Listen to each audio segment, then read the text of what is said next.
My voice is okay? Yes. Your voice is okay. The broadcast is live now. I am getting the message. So, uh, good morning, Canada. Good afternoon, Brussels, Heidelberg, wherever you are. Good evening, Mumbai and the whole of India. My first words are for wishing very good Constitution Day to all Indians and to all friends of India that I think include us all. And of course, to remember that 12 years ago, it was a tragic event, and a big attack in Mumbai that was highly professional, that caused a lot of victims, and we should not forget about it. And I would like to start our webinar by thanking all of you to be with us. I will introduce you one after the other, but let me thank very in particular Erika Mann. Erika Mann, she is now a businesswoman. She used to be a member of the European Parliament. When we met, we were colleagues. I had the honor of being with her in the socialist group at that time. She was a very hardworking woman already at the time, and I'm sure she continues to be. I just see the reflexes of it. She is everywhere, literally everywhere. She is one, you never know if she is in California, if she's in Germany, or if she's in Asia. Now a bit more difficult because of this known circumstances, but she took some of her time to join us and to tell us how was it 12 years ago. I can say I know because I followed it. I was in Brussels, and I knew that she was in a parliamentarian mission in Mumbai, and I think it would be good to know a bit how did you live through it. If you want to share with us your memories, I think that we all will be delighted. Please, Erika, the floor is yours. Paolo, thank you so much, and thank you for being so extremely kind. It was a tough time. I arrived with a small delegation from the European Parliament, from the Trade Committee. We came from Delhi, and we arrived very late in Mumbai. And I had scheduled a meeting with my friends from India, which were just living close to the Taj Hotel. And the rest of the delegation decided to stay outside and go to a restaurant. So I stayed inside the hotel to see my friends. And I just went up to the room and luckily took out a few things with me, which were later important to have them with me, which is a story maybe we want to talk about a bit later. So I then went down to meet my friends, and I met them. We went. It's a couple I work with in the context of the Art of Living Foundation, which is a big Indian kind of ashram, philosophical Hindu environment. Some people I really love there. So we went to a restaurant, and the interesting story is they decided, and they had rescheduled our meeting to have it inside of the restaurant. I don't know if you know the Taj. So if you have to remember the hotels which were affected later by the attack were the Taj and the Oberoi, which are just next to each other. Mm-hmm.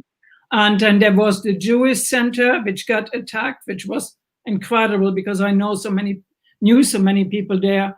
And then the railway station, which was next to it, and the Café Leopold. So this was the main center of attacks. And so we went. They had decided to change the reservation from the Oberoi because we were so late to change the reservation to the Taj Hotel, which was in the end a good decision because everybody who was in the Oberoi, in the restaurant, pretty much died. There was, I believe, only 2 or 3 survivors in the restaurant. So they changed it, and we stayed in the Taj Hotel. And the Taj has a connection. I don't know if you have been there.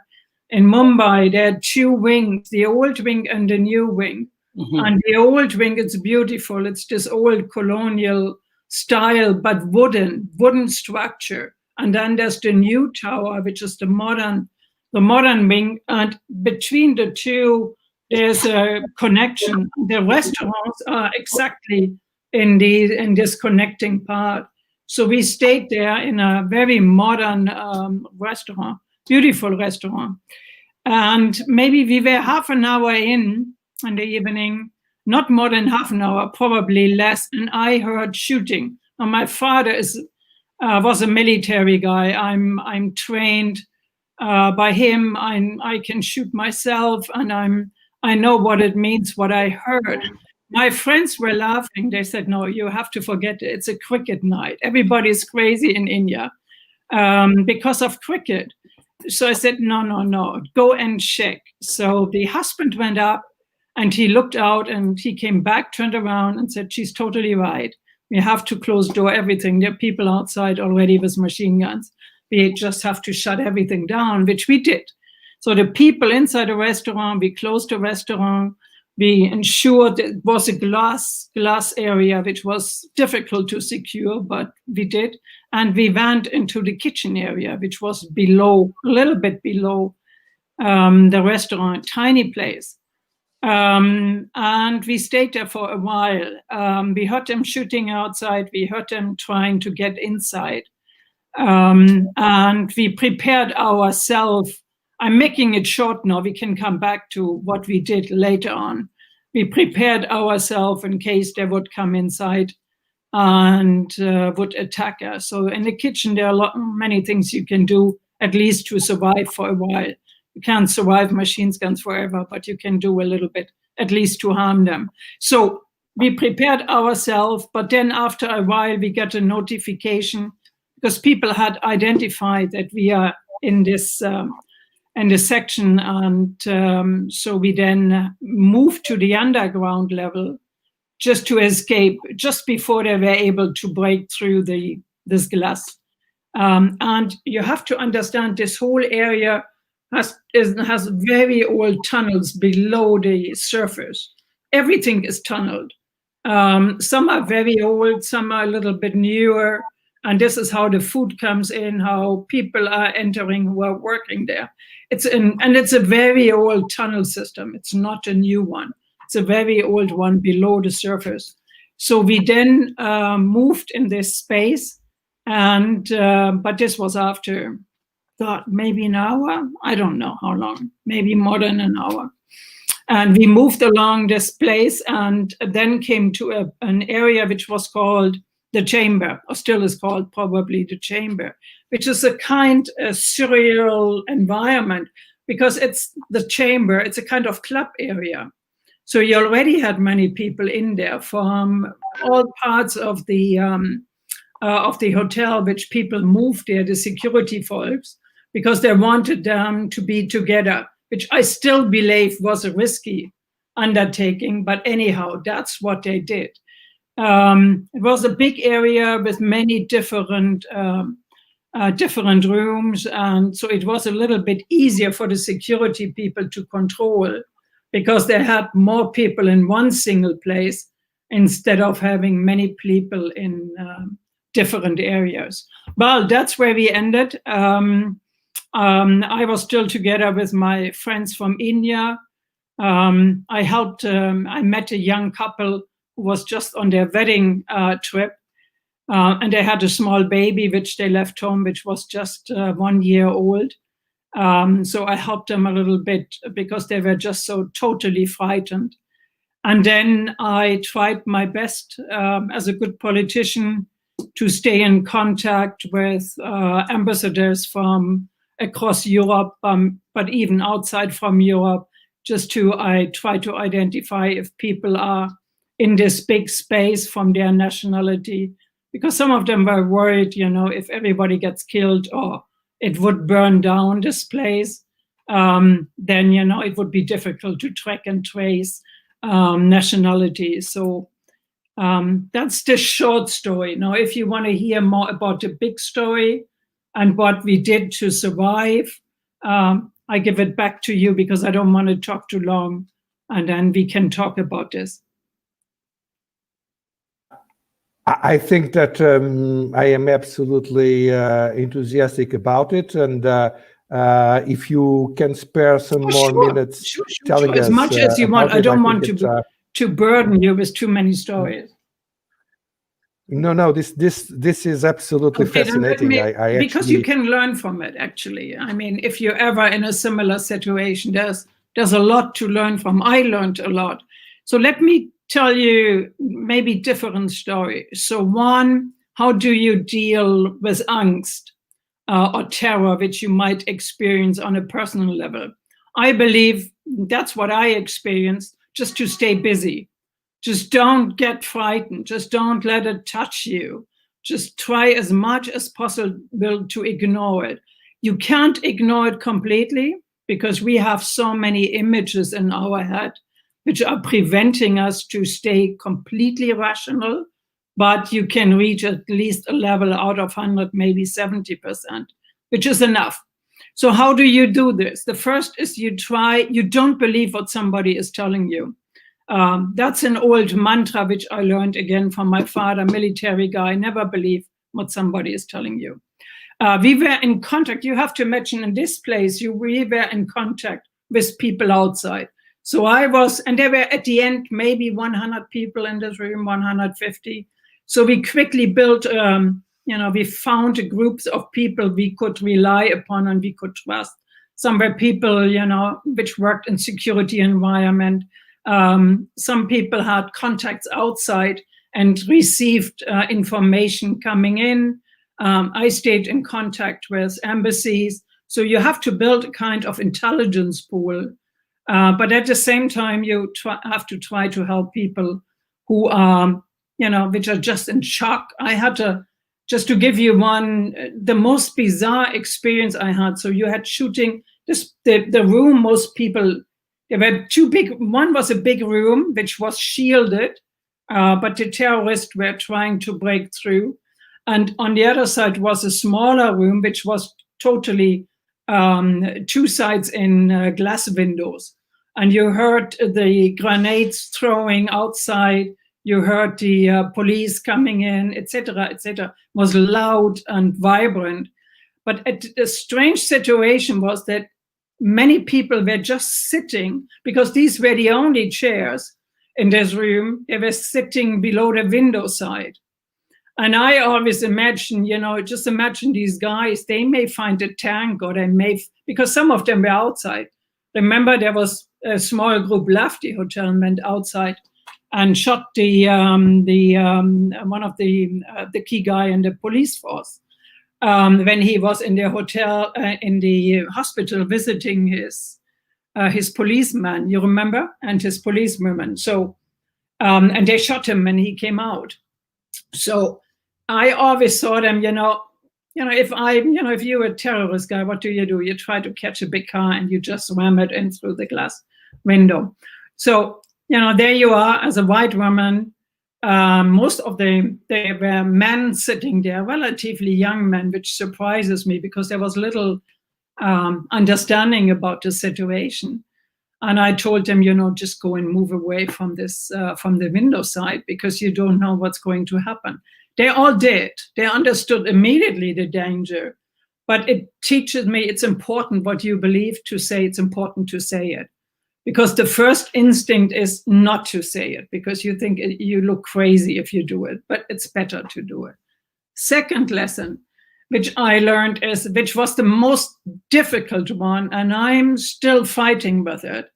Second lesson was in this big room there. Before you came to the big room, there was a tiny kind of entry place, like you have in many of these clubs.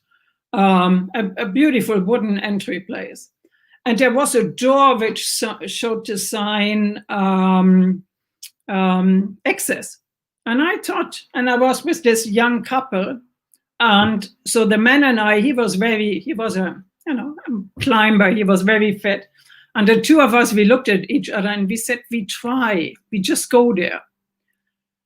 So we went into this small space, which was just a long white gang. On one side was a fire extinguisher. There was nothing else. And then on the other side was a door. So we went to this door and, we said, okay, we opened the door. We opened the door very slowly and careful, but we could open the door. And we looked outside and there was a staircase.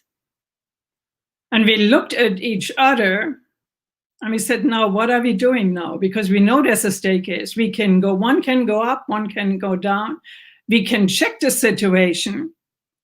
And then I still believe we made a big mistake because we didn't do it.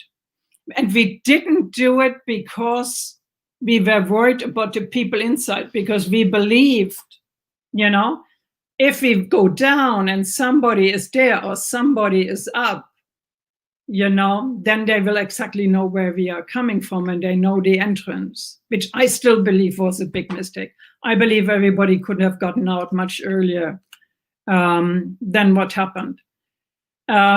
Third lesson. So don't be afraid. If you face a situation like this, just do it. Build a kind of backup, but otherwise do it. I have experience from other people who did exactly this. When they were in the underground area, they just took a different path than people told them to take, and they just escaped. They were just out. So, but you never know. You have to. It's your own instinct. You have to. There's no absolute advice. In the same situation, I would handle a situation like this differently. The third, what I learned and which I always handle since then, always have your telephone charged wherever you go. Always carry a second battery with you. So have everything ready. Don't leave it in the safe. When I left down to meet my friends, I put everything on a charger. I put all my documents in the safe and I was ready to leave.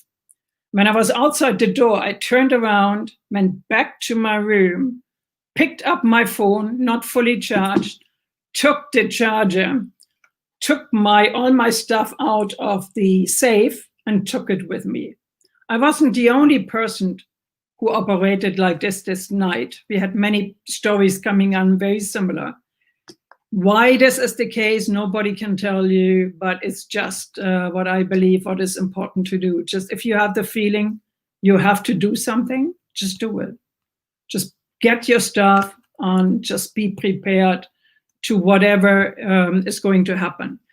The last comment, the situation afterwards, which was the two short description. One, when we came out, you have to remember the military arrived very late, early in the morning.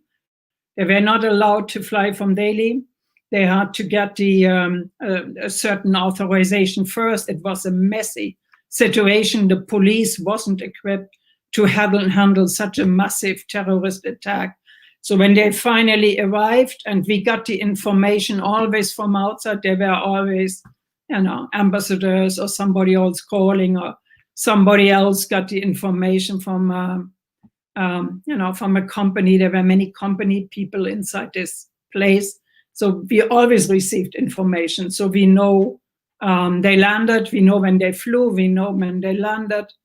So when we then finally came out, it was crazy. You had to go again through this underground. It was early in the morning. And I was just part of the first wave, which left this particular place.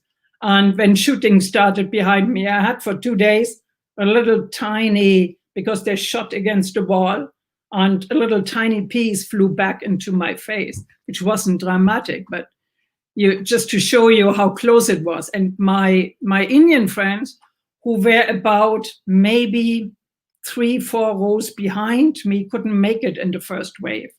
So they then, because they shot then a person who was behind me and they pulled him back. Unfortunately, the gentleman then died later, so they pulled him back. So when we were out, that's another lesson you have to learn, I believe at least. They had the most bizarre setup for people to take them somewhere. So they had a bus which was fully lighted. I mean, it was full of light. It was like a movie scene. You came out and you saw this bus. Now, having my training in this environment, I said to my friends, we are not going there. Let everybody go to the bus. Again, seeing myself in the situation, you know, it's the ideal situation just to go out and shoot all the people down. So we went to dark streets. We just went to normal people, and they were all fine. That's my experience everywhere. Soon as you're in an environment, ordinary people are good to you. Then they understand the situation. They look after you. And we then a little bit later, I went to the street and stopped the car. It was a Jeep. My friends were worried. They said, you know, there might be a terrorist. And I said, yeah, I said, yes, but let's take a risk. Sometimes you have to take risks. And we stopped them, and it was a team of Indian journalists which took us to their station. And we stayed the night with them, which was wonderful. Early in the morning, next story, important to remember. Early in the morning, I had in the meantime, the German consulate said, we come and pick you up. I said, okay, fine. And then they came early in the morning, took us to their place, which wasn't, I mean, not to say anything bad about, but I don't think so this person really understood what was going on. Nice guy, but just to tell you a typical European story, maybe I shouldn't tell it, but I will tell it. We passed the restaurant where my friends were still stuck outside. They were safe. And I said, can we pick some of them? And, you know, the answer was yes, but only some of the Europeans. So it's a little bit strange story which happened, so which you don't want to experience, actually. And then in the next day, we stayed with the French ambassador, very nice man, very nice couple. But they said, we can't protect you here. Remember, this was still the case when people thought there were more terrorists in the city who would go after certain groups, and we were regarded as one of the groups they maybe would have an interest in. So he said, we can protect you here. So what do you do if you hear this? Now, I called my Indian friends and I said, look, we need a safe place somewhere. This whole delegation, because we were all together again, we need a safe place. And of course, they, in you know, maybe 5-10 minutes, they said, okay, just not very far away, we have an Indian couple and the whole family, which was just on the other side of the, where the river is, from where you could see where the Taj was still burning. And so big industrialist in the telecom sector. I'm not going to name the company because it was his private decision. In the meantime, before we arrived, they had already organized more security. So this was a place on the river. They already had security. And in between we left and we arrived, they had everywhere security around their house, personal security. Just to tell you hospitality of Indians, how far this goes and how far they protect you. But you will not find with your own, what you would expect maybe from your own national background. Just forget this. Trust your instinct and just do what you believe is right. The same happened at the end when we had to fly out. There wasn't anybody helping you. Yes, people were coming and saying they would help you. But to catch the flight, we had to do all on our own, which is fine. I mean, we are grown-up people, so we know how to do it. We got a flight to London, most of us. We flew to London with Virgin Airline. They kept the door open. They said, we keep the door open until the last second. Just come, go and get in, and, ensure that somebody brings you to the airplane, and we will fly you out. Again, Virgin Airline, huh? So they did this fabulous airline, and they were just the most kindest people when we entered the plane. And again, the people from the company and our friends, this family, brought us all the way to the gate. Not just to the gate, actually to the entrance of the plane, because they could do it. So there you have many stories. Trust your instinct, trust your friends. Don't be afraid if you're in a foreign environment. The people are wonderful and they are willing to help you. Don't be afraid. Thank you so much, Erica, Pleasure. for this very, very, very illustrating and very emotive testimony, and that ended with a very, very nice note on the Indian hospitality. I would like to underline what you said. I share completely your opinion, and this is perhaps the best of the whole of this very, very sad story. But allow me now to proceed, Erica. We have our panel is constituted by 3 commentators. We have a surprise guest speaker that is going to tell us a bit about his experience. One of our fellows that happened to be there in Mumbai that day as well. But right now, we are proceeding with Tarek Fatah, who is a journalist and political advocate that is widely famous, the person I know that has more followers everywhere in the social media, and is a tremendous communicator. And we are very honored to have you here. Thank you very much, Tarek. Please, the floor is yours. What do you think about this situation? What would you like to say? And please take care with the time. Micro.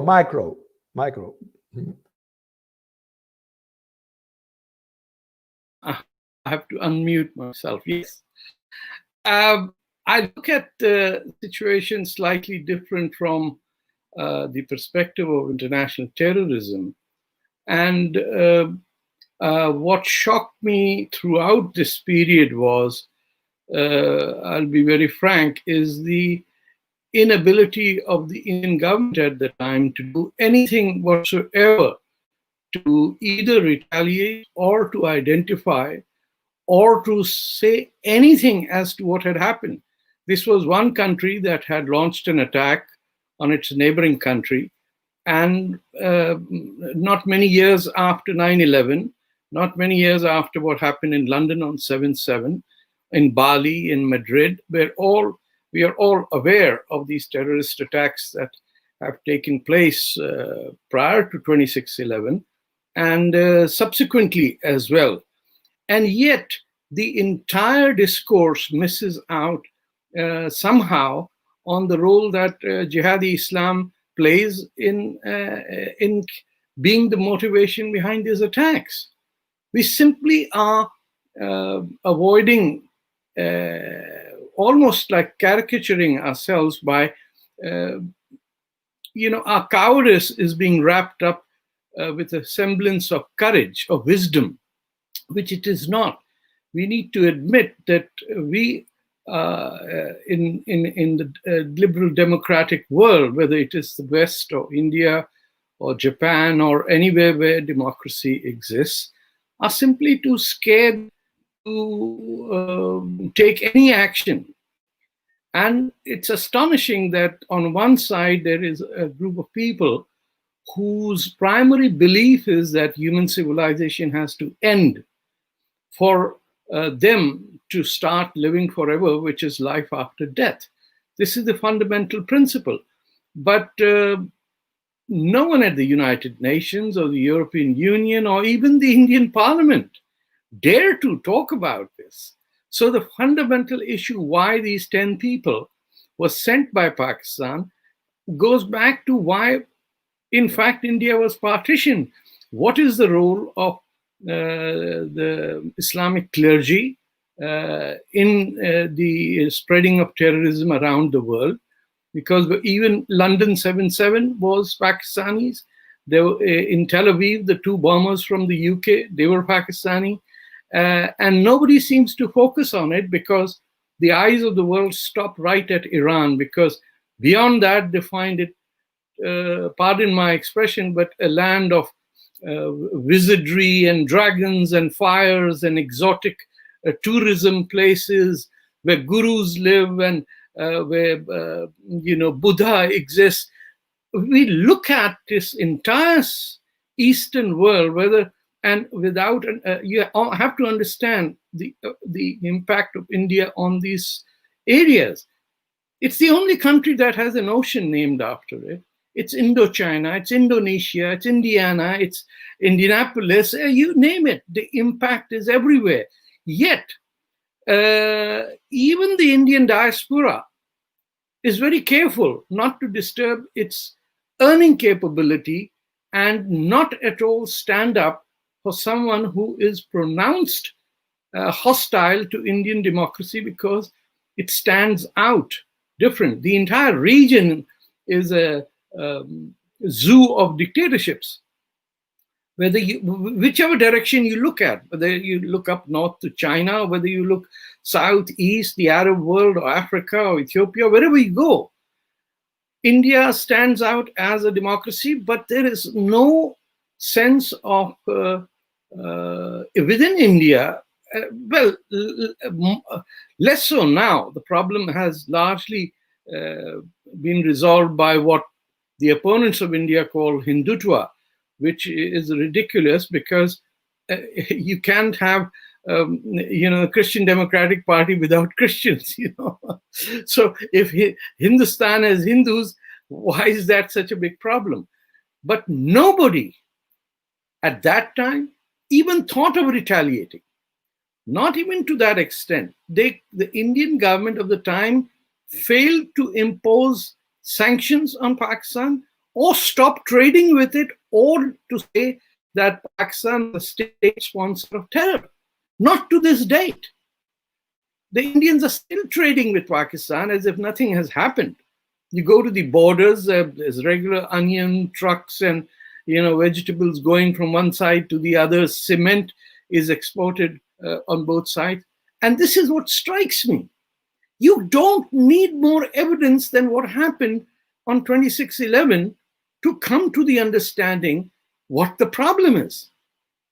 Yet we are going on and on about how to tackle terrorism without ever mentioning the fact, how is it that one segment of the world population starts living in terror?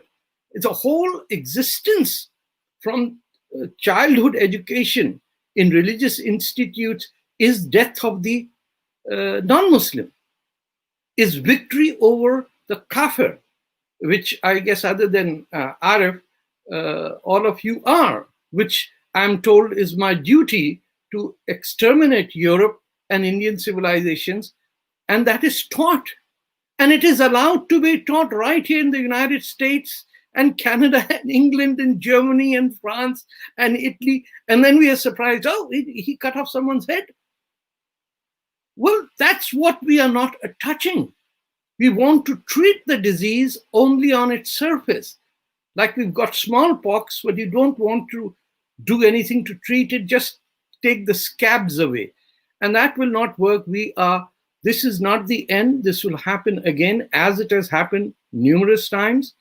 You remember how the churches in Sri Lanka were attacked just a couple of years ago by Muslims from South India, Tamil Muslims who had never been connected to this source of radical Islam were today being humiliated by the Arab sponsors. Because mind you, in ISIS, the Indian were only supposed to cook and clean toilets. They were not supposed to fight. They were considered unworthy of being equal to Arabs. And yet we went there from India, Pakistan, Bangladesh, and all these people to facilitate this destruction of human civilization. And absolutely, other than the French president, I don't know of anyone who dares utter the word what Emmanuel Macron has said. And look how even in India, in Bhopal, 100,000 people came out to stamp their feet on his face. This is a huge problem. And it's occurring in Kerala, it is in Kashmir, it is in UP, Bihar, right inside India. There was a theme that said that these are not Pakistani Muslims, these are Hindu activists who have attacked, because all of them were carrying Hindu symbols around their hands, the bracelets. They carried identification to show them as if they were Hindu radicals. And initially, the story was out that the RSS had attacked, if you may recall. And you just sit outside India and want to pull your hair as to what should happen that India should wake up. They've cut off the limbs of India. They've created Pakistan, Bangladesh. They've sliced it up in multiple ways. And they want to destroy liberal democracy in India. And India, if it was not for Mr. Modi, I think, would just sit back and say, oh, this is secularism. This is not secularism. This is tolerating Islamic jihad right under your own home. You're letting people destroy your civilization, your 5,000-year-old heritage, by saying, invade you and now we want to rule you. You won't have Poland ever have a street named after Hitler. It's impossible. Yet in India today, they celebrate all the invaders who raped and plundered India for 1,000 years and have cities and roads named after them without blinking an eye. And anyone who dares say anything about this is considered right-wing. So even I, who belong to the left, I'm, like a social democrat, at least, you're labeled ultra-right, xenophobic, the names come up from everywhere and they silence you. Whereas the millionaire Marxists that live in India and unfortunately in Europe and America, they are the ones who defend the burqa, the hijab, every practice of Sharia that is counter to human civilization is defended by the left, even in India. So we have a very complex issue. I think 2611 only messages to the rest of the world is, if you do not act now, you will have these events again and again. And nobody can stop it unless you have the courage to address the main point that unless we condemn colonialism and imperialism, no matter where it comes from, it's not just Britain or France that we have to talk against. We need to be able to speak out about Turkish imperialism in India. We've got to talk about the Uzbeks who raided it. They don't teach you this in Indian history. My Indian friends might confirm it. There is no reference in Indian history to the first Maharaja who stood up against the invasion by the Arabs of India. No, they will not teach you because it will hurt the sentiments of the minority. So sorry, I'll limit myself to that. And my apologies for sounding so negative, but this seems to me to be the reality.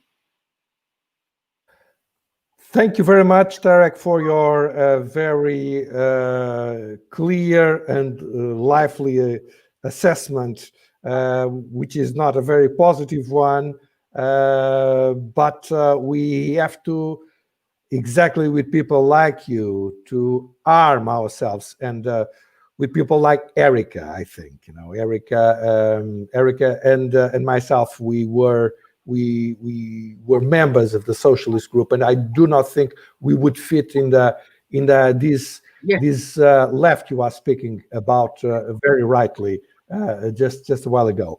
Well, I would proceed with Dr. Siegfried Wolff, who is our director of research and has been publishing enormously on the issue of terrorism, and among various other things, one of our major co-productions was we were co-editors of Terrorism Revisited, where he's responsible for a chapter on state terrorism, which example is exactly Pakistan. So the floor is yours now, please, Dr. Wolff.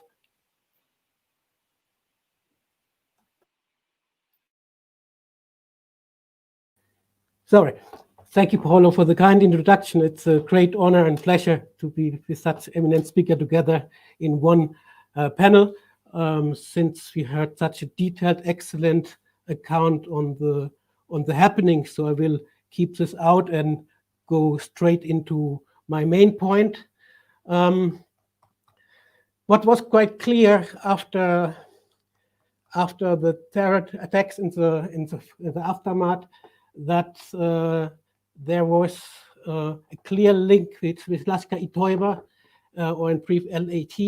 This is a vast jihadist group based in Pakistan, was behind the atrocities.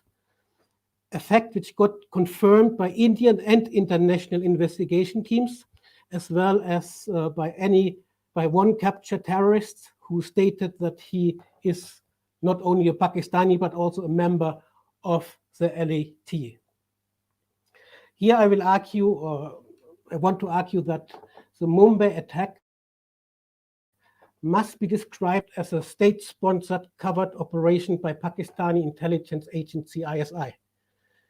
The traumatic events from the 26th November 2008 was not the first attack by the LAT and other Pakistani-sponsored jihadist groups on Indian soil. But what was new in Mumbai is that not only Indians got attacked, but also specifically Western nationals were in the focus. Second, the nature of the attack, which can be described as a suicidal mass casualty assault. This was a completely new dimension. Despite the obvious links between the attackers and Pakistan, Islamabad not only denied them, but also did not deliver the officially promised cooperation on giving justice for the Mumbai victims. 1 decade later, former Pakistan Prime Minister Nawaz Sharif stated that his country's role in the aftermath of the attack had eroded Pakistani credibility globally. One must highlight that the 2008 Mumbai attack is one of the most dramatic examples of Pakistan's sponsorship of terrorism, and that it uses cross-border terrorism against its neighbors, especially against India, and it is also aiming to target the West. Since its independence in 1947, India has faced violent resistance ranging from left-wing guerrillas and fundamentalist Islamic terrorists to internal ethnic insurgencies. Many of the terrorists were either sent directly by Pakistan or its intelligence services had a hand in it. Here we can state that Pakistan is involved basically in 3 types of state terrorism in India. First, it supports insurgency and separatist movements all over India. Secondly, as already mentioned, the government supports cross-border terrorism from Pakistani-based terror groups and other militant organizations. And the latter includes also Pakistani and other terrorist groups operating from India's non-Pakistani neighborhood. Thirdly, Pakistan supports domestic terrorism in the form of Indian-based terror groups. It is important to emphasize that Pakistan did not only use proxies, but also state actors for terrorist activities in India. The proxies are getting orders, and as such, they are acting on behalf of the state. That Pakistan is sponsoring terrorism is since long time no secret, due to the distorted interpretation of its foreign relations and subsequent justifications. It considers terrorism a form of legitimate self-defense and a way to promote its own interests. Subsequently, Pakistan has a long record of establishing, nurturing, and protecting extremist jihadist networks with the potential to export terrorism abroad. The fact that such activities endured the most military and civilian governments in Pakistan is an indication that this were part or is part of a systematic and concrete political strategy by its leadership. Especially in the case of India, one can see a clear and systematic agenda of state-supported terrorism. Consequently, Pakistani jihadists routinely cross the border into Indian territories to attack and sabotage peaceful relations. It does not come by surprise that Pakistan also continues to offer protection and diplomatic support to terrorist groups carrying out attacks all over India. The attempts by Pakistani leadership to convince the international community that it is seriously abandoning cross-border terrorism are merely a strategy for whitewashing their action. The reality, however, is that Pakistan is unwilling to change its policy on the use of jihadi groups and their ideology. Pakistani officials continue to deny and downplay any links with terrorist organizations in general and terrorist activities in particular. Due to the secret nature of this relation between the Pakistani state institution and the terrorist groups, Islamabad tries to distance itself from any accountability for the action of the jihadists. Furthermore, as they deny links to terror groups, they hope to avoid censure by the international community. In this context, the strategy of downplaying the phenomenon of state sponsorship is often used as an instrument in Pakistani diplomacy. Two of the most well-known examples of Pakistan's denial are the decade-long presence of Al-Qaeda chief Osama bin Laden and Taliban leader Mullah Omar in Pakistan. One of Pakistan's main foreign policy goals, and subsequently of its support for cross-border terrorism, is cutting India down to size in terms of international reputation, military and political power, as well as its territory. Regarding the territory, it looks to achieve control over Indian Kashmir and to change the status quo through terrorism. Furthermore, it continuously attempts to revive or strengthen militant elements to boost separatism within India's territory. Additionally, through terrorist attacks, Pakistan is tempting India into impudent military response in order to shake the trust of international investors to harm India's economic growth. Pakistan's terrorist activities also aims to destabilize India, challenge its territorial integrity, but also seek to target the fundament of India's statehood, governance, and political identity as a democracy. Pakistan's security establishment does not want to work towards peace and actively boycotts normalizing relations with India, as the army has no incentive to improve relations with India. In contrast, there's a keen interest by the military or security sector agents to maintain the notion of New Delhi's existential threat scenario for several reasons. It allows and justifies the extraordinary defense budget, despite the overall scarcity of state resources, and allows the armed forces to interfere in politics with near impunity. Moreover, it justifies the military desire to protect the corporate interests of the armed forces, especially the socio-economic domains and privileges. In sum, we must state that Pakistan is one of the most active sponsors of terrorism in South Asia. International experts confirm that the country not only flirts with jihadism, but has in fact uses terrorism as an instrument of state policy for decades. Besides the terror attacks on Indian soil, the support for the Afghan Taliban, and the glorification, or the latest glorification of Osama bin Laden and Al-Qaeda leaves no doubt. Pakistan must be identified as a state which persistently and systematically sponsors terrorism and poses a challenge to security and stability in South Asia and beyond. It is time for the international community to acknowledge that Pakistan is a major part of the problem and not a credible partner when it comes to tackling the problem of jihadism and cross-border terrorism in the region. Thank you very much. Thank you very much, Siegfried. It was very good to have your assessment.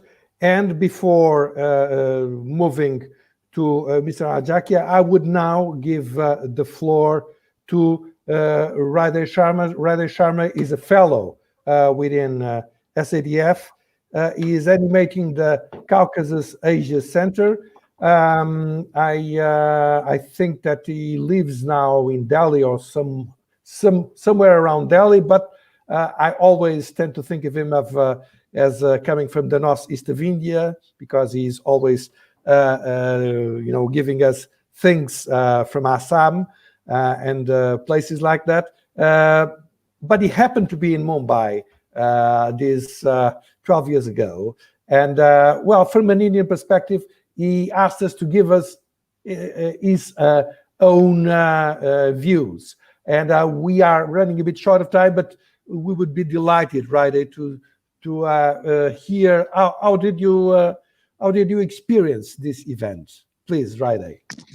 Paulo, once again, big thanks. Am I audible? Okay, great. So this is Hriday here. Thanks to Paulo, Siegfried.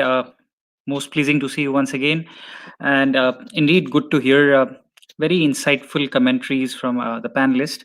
So actually, I did my studies mostly in Mumbai. So I had been there for many years. And I understand the city as good as I understand my hometown.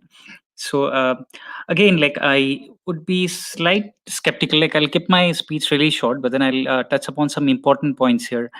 As Erika said, I'll cherry pick some points like what I have heard in the session.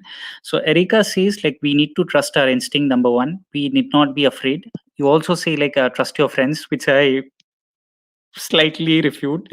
And Tarek Fatah sir, he takes a very strong position, what he thinks is the best way. However, coming back, what was the case in Mumbai back then? In Mumbai, you need to understand the local dynamics prevail quite a lot. I mean, things when you come in as a foreigner could be slightly different than when you are staying in the city. So I was studying, I did most of my studies there, and I could understand the city really well. I take this floor to say certain things standing in a position where I'm technically correct. However, I also need to say certain things which not many media sources have covered as yet. I did a ISR presentation some time back. We took this as a perfect case study. So what I had heard, I in fact came out from Leopold Cafe 10, maybe it won't be 10 minutes, it should be around 15-20 minutes after the shooting started. So right at that point, what was the euphoria about? It's there happened some gang war. there happened some gang war, which was a common thing previously in Mumbai, not then, like some years before, gang wars did happen. And it's not again like foreigners would come in, like foreigners, I mean, not Westerners would come in. So it's the local people who were connected. The locals were active, and apparently, interestingly, the Muslim population is a minority in the city, so they were quite adamant in putting up their positions. And so, a local party, Shiv Sena, which comes to power, the objective of Shiv Sena coming to power is to somehow balance the power or subside the power what the Muslim small groups had been doing so over the years. And there was this big gang war euphoria that started. However, I remember it should be around 10:30, 11, or maybe around 11 o'clock. So it was confirmed it's not a gang war. So the war actually went on. Eric, I see a. So I hope I'm not mistaken with the time. So no, just you. It was a little bit my memory, because I was still in the cellar when I received the story about the gangs, which were people assuming it would be gangs. But then I was still in the cellar when the information came in. No, actually, it is terrorist it's a attack terrorist attack from Pakistan. Yeah, so it must have been a little bit earlier. Okay, so it was not at that very moment confirmed whether it's from Pakistan. However, what I could say, it was confirmed a terrorist attack. Now, right beside the Taj Mahal Hotel, there is a big Navy Nagar and the INS Sikraj, which is a helipad base, which has been transformed into a base. In fact, like they have a naval and an airport base as well. So you have a big cantonment of like Indian Army right up there. So you have a small boat with 4 people coming all the way across, hijacking a boat, it's a speedboat. So they come all the way from the Pakistani side. They change boats, they enter, they get on the gate, I mean, beside the seashore. So they come up and then they get into the Taj Mahal Hotel, which may seem funny. And what we had discussed, I said I had made a presentation some time back, like it's a failure of ISR on part of Indian authorities, because the Navy base stands right there, and they entered in front of the Navy. So this is quite interesting, and they straight away go firing all across and inside the Taj Mahal Hotel. So why could they? Please, Can sir. I interrupt a second?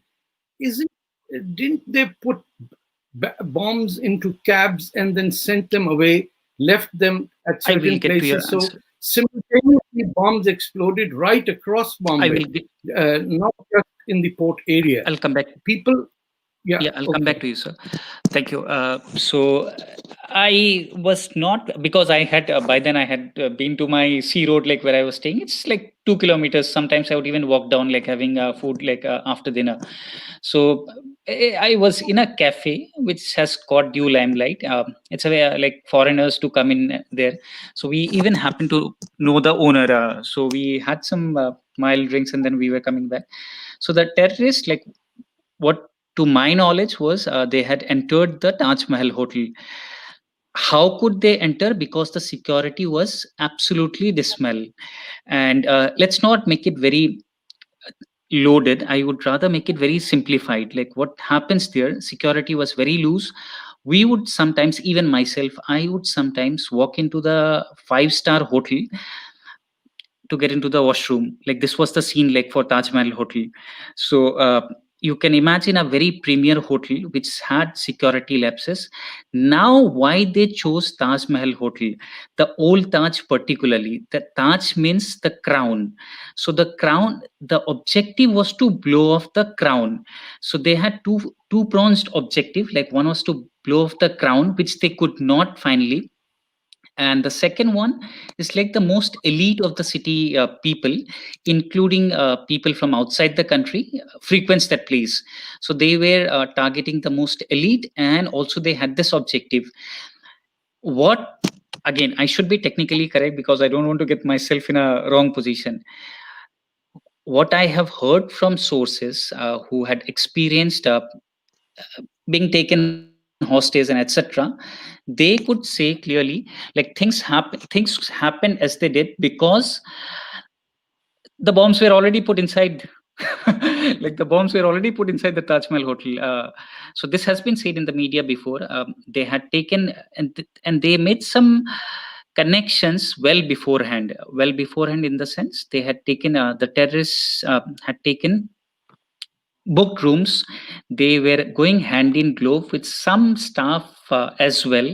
So this was the scene, like this actually could not have happened, like three people walking into the Taj Mahal hotel with three guns around, shooting all across. Once you go into an unknown terrain, it is very difficult to understand which way leads to where. So they have done this demo exercise way before wherever. So this is again being said by army friends. So they must have. Maybe just a tiny addition for those who want to check the information. There's a lot of information out. So the information I received much later on, they were pretty much in contact 24 hours, all the time, with the leaders in Pakistan. Absolutely. So they had exchanges all the time. Okay. They were under drugs. They came in earlier, as you said. Next to my room actually was one of the terrorist room, which I later heard, because everything was burned down. But this is known. They checked in earlier, and Absolutely. then, but just, I think everybody needs to check the information, because there's so many information out about the story. Some are correct, some are rumors. So it's important to keep it right. Absolutely, please.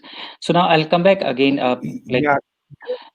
If you could wind up, we are not going to make the full description and analysis of who did what, but if you could wind up with your personal impression, because we have to go to our next speaker. So basically, what I said, like the local dynamics played a big role everywhere. And this was a security failure. And just a quick point here, I think it would be wrong to specifically mention Pakistan as the state-sponsored. I mean, the whole, because the military inside Pakistan has been the culprit. And Pakistan itself has faced numerous terrorist attacks. And so the military and the intelligence, they had been hand in glove in executing the whole thing. And we need to, I mean, as the international community, we need to raise questions to the Pakistani military and the intelligence not to support such acts elsewhere, or be it in India. So this is the whole thing. And once again, like the local dynamics even plays a major factor across the country today. Thank you very much, Ryder. I think your last note was very timely, because we are just introducing our next speaker, who happens to be Pakistani. So I suppose you were just clarifying that, of course, that Pakistan is a country with a lot of people, unfortunately with a lot of bad people, but with a lot of good people as well. Absolutely. We have a French Pakistani with us that will wind up our debate.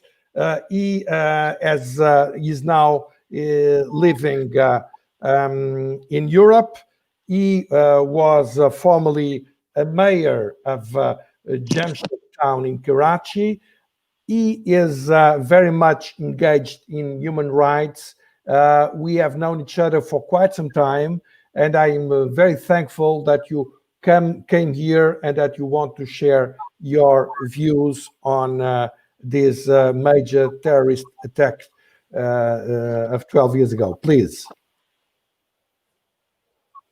Yeah, your Thank micro. you very much, Paolo. Micro is on. Micro is on. Yeah. Thank you very much, and greetings, everyone. First of all, I would agree totally with Mr. Tarek Fatah's statement, especially when in the end, he said that he did not look like a very positive. He was very positive because he bravely put on everything. The problem with India, when you come in the end to speak, you don't have much to speak, because most of the things have been explained. But I have some things to say. First of all, problem with India is Indians like Mr. Ryder Sharma, because they put all blame on security failures. They put all blame that the Navy head office was there. They put all blame on security lapses and all these things. And in the end, he happens to say that it is not Pakistan. Pakistan itself is a victim. So these apologetic Indians are more problem for India. Now, coming to the point, is that we have three actors in this war on terrorism. India being the biggest victim of Islamic terrorism, as addressed by Tarek Fatah, as addressed by Emmanuel Macron. Emmanuel Macron happens to be the only brave head of state to address it as it is. We have to say that it is Islamic terrorism, because as a Muslim, the first thing I have been taught in my madrasa is that you are different than others. Only you are correct, the Muslim. And it is your duty to correct non-Muslims, because your brothers will not go to paradise if they don't become Muslim. So it happens to be my duty to correct them, and if they are not corrected, to kill them. This is what we are taught.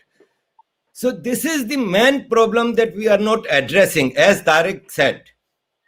In the mosques, across the entire globe, in Europe, in America, in India, after 5 times prayers, the mullah recites a prayer that, Ya Allah, destroy all the non-Muslims and give victory to Muslims.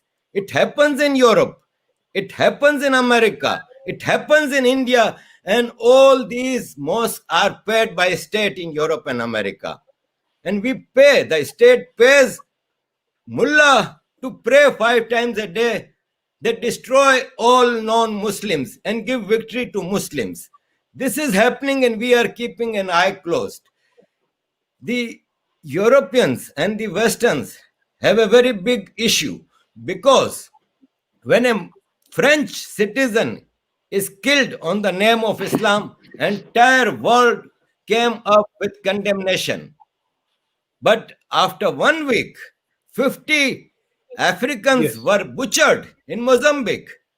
And we even did not have enough coverage in media. They were also butchered on the name of Islam. So here we have to see that where are we wrong? The West. Because West is ruling the world. West is dictating the terms. And West has to address the issue. In Pakistan, state organized protest against France. A Maulvi came up saying that bring up atom bomb and attack France. And state has patronized that Maulvi. But what is the reaction of France? What is the reaction of Western? That just before 2 days, they waived off $800 million loan of Pakistan. Instead of putting embargo on Pakistan, instead of containing Pakistan, we are supporting Pakistan. Mr. Ryder Sharma says that it is not Pakistan which is wrong. I differ, because it is Pakistan.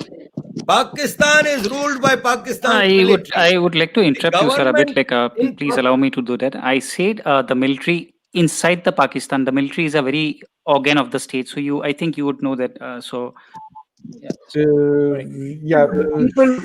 people are fundamentally, the whole notion of Pakistan is that Hindus are below standard human beings, and we need to conquer them. And the problem with the Indian left and secular left is that they have what I would consider as Hindu guilt. In fact, the word Hindu is considered to, when it's uttered, it's labeled as something ultra right-wing fascist. So I simply can't understand this phenomena, that a Hindu would not be Hindu in Hindustan. Where should he be? In Finland? Please, Tarek. Now, Arif Ajakia is still on using the call. Please allow him to continue. I agree, Tarek. This is the problem. When President-elect Biden wins elections, he comes up in his election victory with a cross sign behind him and with Bible references 50 times during his speech. When coronavirus broke up, Mr. President Trump came out with a Bible in his hand. So it is allowed in West to use religion, even though West is secular. But if in India a Hindu prime minister recites a word from a Hindu book and he is termed as anti-secularism and anti-freedom. So I think that the problem, I will come to India, because the role of West is biased, I will say. Let me allow it. Because after 9/11, 30 countries unite to attack Afghanistan, to take revenge. But what would have happened if India would have attacked Pakistan after 26/11? Nobody would have supported. So this is the double standard that we have to come out. Regarding India, let me tell you that this is the most secular country on earth, because you will never find so many facilities to Muslims that India has given. 5 times prayers on loudspeakers, where 84% population is Hindu. And these loudspeakers don't allow people to sleep peacefully. You can pray on streets. You get Hajj subsidies. You get subsidies in Ramadan. Every mosque is given facilities. The biggest private landowner is Waqf Board of India. And still India is called Hindutva. So I know there is a time constraint, and I being the last one, I'm not allowed to speak so freely. But still, I would say that the West has to change its directions. Pakistan is a terrorist state. You have to put an embargo. Every notified terrorist, every wanted terrorist of the world is living in Pakistan. And still we are giving subsidies to Pakistan. We are writing off its loans. We are supporting Pakistan. We should stop support to Pakistan. A strong embargo, stronger than Iran, should be put on Pakistan. Wherever a terrorist is arrested in the world, if you raise the tail, there will be made in Pakistan stamped there. Even a terrorist who killed Muslims in New Zealand, he went to Pakistan twice before that attack. So without getting certificate from Pakistan, you don't become a terrorist. If you want to stop terrorism in the world, stop Pakistan. Well, thank you very much for your concluding remarks. This has been a very, very lively debate. We have a high number of questions here.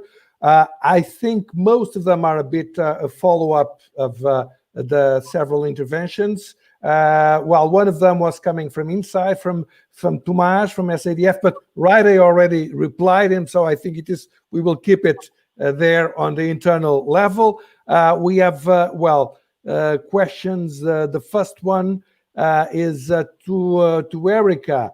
Well, I would like to remind that Erica, as myself, we are not any longer parliamentarians. So it is a bit a question for a parliamentarian. Why Pakistan is still given billions of dollars by the European Union? Why such terrorist state is not banned? And then we have another one for Tarek Fatah.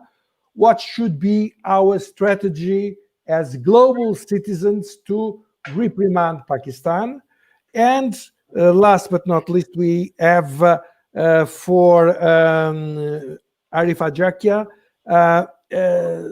as you have served as a Pakistan politician, has Pakistan ever seen or will see any true political leader who will bring sense to the state and end to terrorist havens?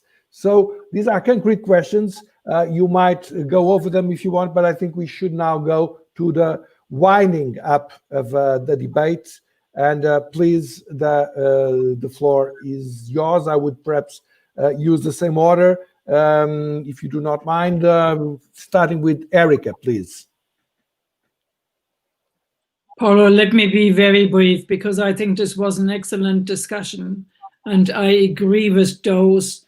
We can't be shy. I think the Western world, not just the Western world, but India included, I think we have shied back from being clear about the role of Pakistan military and certain parts of the even the business environment. So it's a mixed bag in India. And I think in Pakistan, I believe we have to be much more clearer. And I would love to have CDA, because I spoke so much, I would love to see the others. Thank you very much, Erica. So, Tarek, what would you like to say here? Yeah, the question, could you just repeat the question? Was it what is to be done? Well, the question addressed to you is, what should be our strategy as global citizens to reprimand Pakistan? I would very plainly beg people to stop buying Chinese goods. Number one, we have missed a point that Pakistan today is actually a Chinese occupied territory, right from the Gilgit-Baltistan area, which is Indian territory. I have been there in 1974. As early as that, I saw Chinese troops building roads over there. The entire region is now the private domain of the Chinese People's Liberation Army and the Communist Party. It goes right down the river Indus, and you have no idea how Balochistan, a land of plenty of human resources and natural resources, mountains of copper and gold over there, have been taken away and made into Chinese property.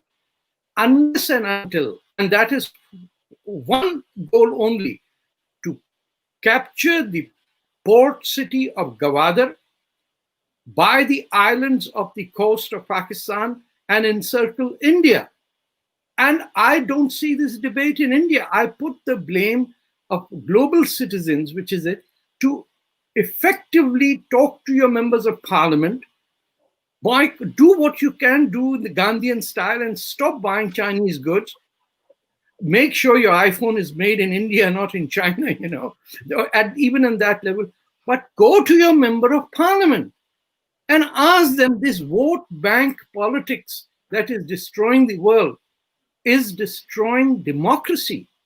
And if primarily Indians who are overseas stay out of politics and say, we have just come here to do our MBA and we stay out of politics, they should look at what the Pakistanis are doing on the Hill in London.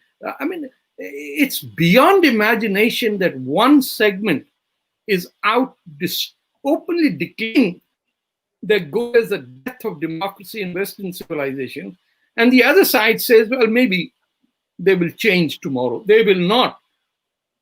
Pakistan will in the end splinter into an independent state of Balochistan. Sindh is mentioned in the Indian national anthem, not in the Pakistani national anthem. All of India originates from the word Sindh, Indu, Indus, Hindu, which flows in Pakistan. But you'd be shocked that in India people are not aware of that. The main goal should be to make people realize, and the government of India, to put Pakistan as a state sponsor of terrorism and stop all trade. If the victim of Pakistan's terrorism is not going to speak, why would someone in Iceland want to speak about this problem? Why would someone in Scandinavia? Even murders have taken place in Scandinavia, where Pakistani journalists have been killed by Pakistan ISI agents. People are getting tired because the main protagonist, the main victim, is keeping quiet. Gilgit-Baltistan is Indian sovereign territory, and China runs it.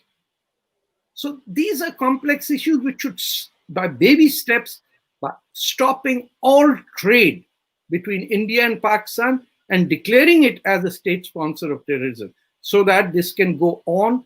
And Prime Minister Modi has often asked for a definition of terrorism at the United Nations. That should be defined and then applied on Pakistan.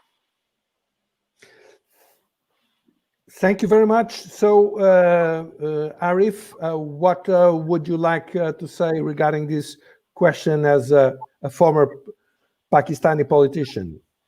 Well, when I became mayor of Jamshed town, the president of Pakistan was Chief of Army Staff General Pervez Musharraf. In Pakistan, you cannot rule Pakistan without the supervision or patronage of Pakistan army. There are some core issues of Pakistan. Kashmir, Karachi, Balochistan, defense budget, all these are never given to civilian government, because all civilian governments are given power under some conditions by Pakistan army. Pakistan is a theocracy, a banana republic ruled by Pakistan army. Pakistan's terrorist army should be branded as international terrorist organization. Only then you can get a true country. And I think that Tariq has defined it very clearly, that the future of Pakistan is dismemberment of Pakistan. We don't need a country that is patronizing terrorism, global terrorism. Thank you very much. Well, Siegfried, you have no question specific to you, but what do you think should the European policy be regarding terrorism in general and state sponsoring of terrorism, and in particular the case of Pakistan? We did have a recent webinar where we discussed the importance of the eulogy of Osama bin Laden by the present Prime Minister of Pakistan. Actually, this was done some months ago. For over 15 years, I read, I don't know how many, dozens of papers trying to explain that it was fundamental to support and to give money to the Pakistani authorities, because they would be, fighting terrorism. Then we see that the Prime Minister in the Parliament says Osama bin Laden is our hero. That was, I think, it was a landmark. I think that the most difficult thing to understand is really what is going on in the heads of a lot of Westerners. And here, one of the things my feelings on India is that India is so similar with Europe, and we find so many people that are. It's also positive because it shows it is a democracy. But a lot of people look before to themselves and will speak about the failures of their security before going into see who is promoting terrorism. It's not so surprising. I think that here in Europe, the situation will not be very different. Just to wind up our debate, Siegfried, what do you think that should be, as our main researcher on this issue of terrorism? What should be the European Union position towards the promotion of terrorism by Pakistan? Yeah, just a few comments. I mean, I think several ideas, notions have to change in Europe, in particular among political leadership. The first one is that there's some kind of refusal that states can be a terrorist. This has to be changed. Not only non-state actors are terrorists, but states are also terrorists. Yeah. As such, this is the reason why I say Pakistan is a terrorist state as an actor. The second thing is there's always a notion you find in Europe, we have to support Pakistan. There's a doctrine of necessity to gain the support for our Afghanistan missions. And this is like, this is a little bit journalistic, not journalistic, but common language, making the fox to guard the hen house. So this has to be changed. Then there's also the idea of giving money, giving support, you will reach a change in the country. Yeah, I mean, the Germans are since decades supporting China, having the idea changed through trade. So I go a little bit in this direction of Mr. Fatah. In this direction, this has to the idea to give Pakistan always money didn't work since decades. we didn't reach a change. So this has to change, and then concrete actions could be, for example, stopping GSP Plus for Pakistan. Exactly. Just for those of you that are not very acquainted with the specificities of the trade policy of Europe, European Union has a system called the application of the generalized system of preferences that GSP Plus. There is a specific mechanism that gives to nations that are not necessarily the poorest in the world the same possibilities to export to the European market as the poorest nations in the world. That's what it is. And the major beneficiary of this policy is by far Pakistan, that is perhaps getting something like between 2/3 and 3/4 of the markets on a lot of important products in this specific mechanism. And this is done because according to the legislation, Pakistan is supposed to be a country that is exemplary, following a lot of United Nations regulations where human rights are involved. And of course, this is an incentive to countries like Pakistan to disrespect human rights. That's what it is. It is exactly the opposite of what it states. And we have been saying for a long time, this is not the best way of dealing with the issue. In the name of SADF, I would like to say that it is not our business to get into the redefining maps. Maps are coming out of tragedies a lot of times, and of course, it was a tragedy, the partition, an immense tragedy, but it is a reality. I think there is a way through, a very, very difficult way through to get to answer a bit what Ryder was saying. It's not going to be overnight, and it's certainly not going to happen if you just give the wrong signals. But I think there is always a way through that will obviously need to have democratic institutions, not the military, and to have a tremendous overhaul of the fanatic making of this country. And this will not be tomorrow, not after tomorrow. But if you don't start right now to wage the measures that you should have, you will never get there, and you will get the opposite. You will get the situation where you will have nearly to apologize to have your freedom enshrined in your constitution, as President Macron is being insisted upon doing in an atrocious way, by the way, by a lot of the so-called Anglo-Saxon press that is making the chorus, which is really outrageous to do a thing like that. This is a very complex issue.